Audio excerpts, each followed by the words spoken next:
स्वागत और अभिनंदन आप सबका यहाँ इलाहाबाद, जो अब प्रयागराज के नाम से जाना जाता है, कबीर आश्रम में उज्ज्वल गुरुदेव जी के इस कबीर पारक संस्थान से एक बार फिर से त्रय बार साहेब बंदगी।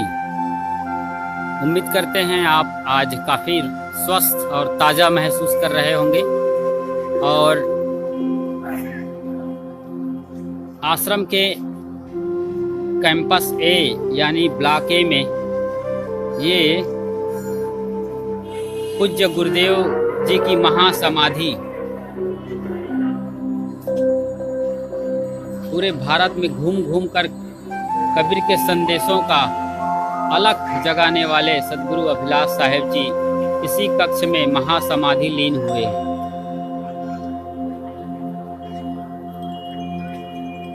लोगों का आना जारी है। आज पूर्व दिन है, कल से कार्यक्रम है। आज दिन भर लोग आते रहेंगे और कल और भारी तादाद में लोग आएंगे।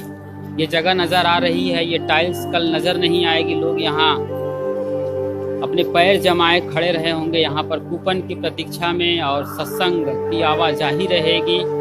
और सत्संग के लिए ये विशाल हॉल 115 बाई 400 फुट का ये विशाल सत्संग मंडप जो परमानेंट है, 3 सेट से तैयार किया हुआ है। काफ़ी लंबा है, 400 फुट और 115 की चौड़ाई है। हजारों लोग बड़े आराम से यहाँ पर बैठकर सत्संग का आनंद लेते हैं। बिजली और पंखे का बढ़िया इंतजाम है अंदर। तो इसी पंडाल में विशाल सत्संग होना है। और ये गुरुदेव जी की महासमाधि जो अभी जुड़े हैं उनके लिए बता दूं, यहीं पर उज्ज्वल गुरुदेव जी को महासमाधि दी गई है। 12 में शरीर छोड़ दिए थे गुरुदेव जी।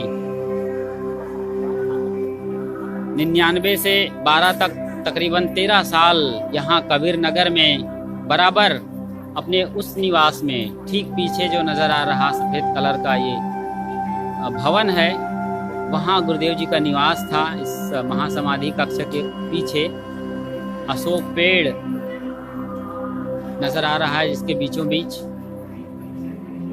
ठीक सामने ही वहाँ गुरुदेव जी रहा करते थे, निवास करते थे। और वहाँ से निकलकर सवेरे सवेरे यहाँ आते थे। ये कबीर बीजक मंदिर, यहाँ सदगुरु कबीर के बीजक और अन्यान्य ग्रंथों पर बरसों अपना प्रेम और आशीर्वचन बांटते रहे। गवाह है ये गर्दन ताने खड़े नारियल के पेड़, और उससे भी पुराना ये अशोक का पेड़।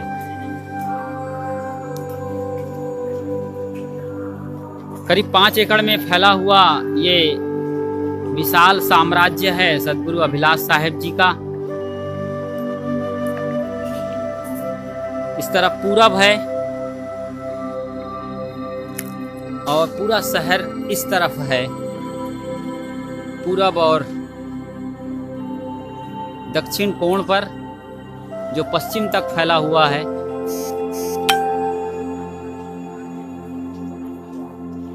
इस तरफ से लोग आते हैं।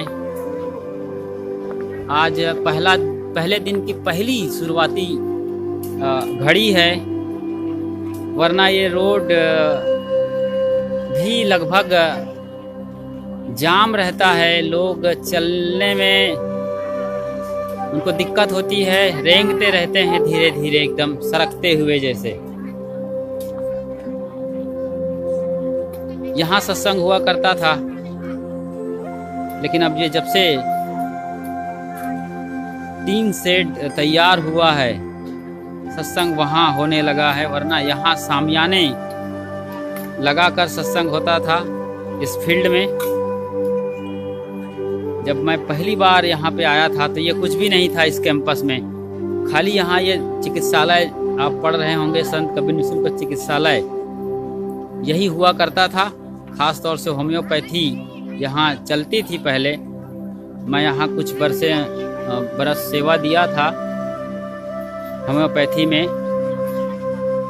और एक छोटा सा रूम था, बगल में एक और छोटा सा हॉल। उसके अलावा ये लंबा परिसर नज़र आ रहा है, बी ब्लॉक। ये कुछ भी नहीं था, न ये ऊपर की ये बिल्डिंग थी।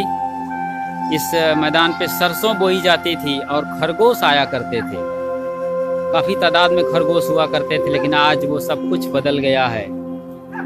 इधर नीवा गांव है और उसके ठीक उस पार गंगा है।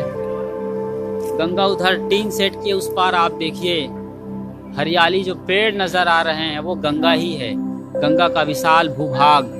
तो गंगा की गोद में ये आश्रम बसा हुआ है।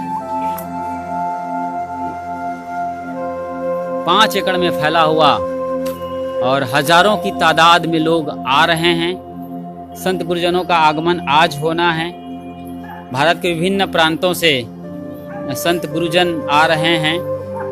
करखड़ी कबीर आश्रम से श्री ज्ञान साहेब जी,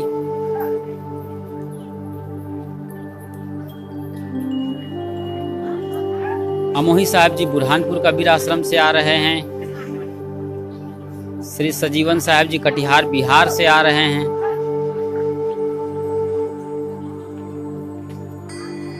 उनके अलावा धर्मपुरी बड़ौदा गुजरात से साध्वी विजया साहेब आई हुई हैं अपनी मंडली के साथ, और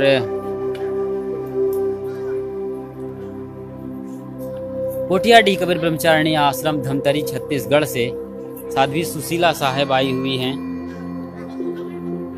ये पेड़ काफी शोभा बढ़ा रहा है।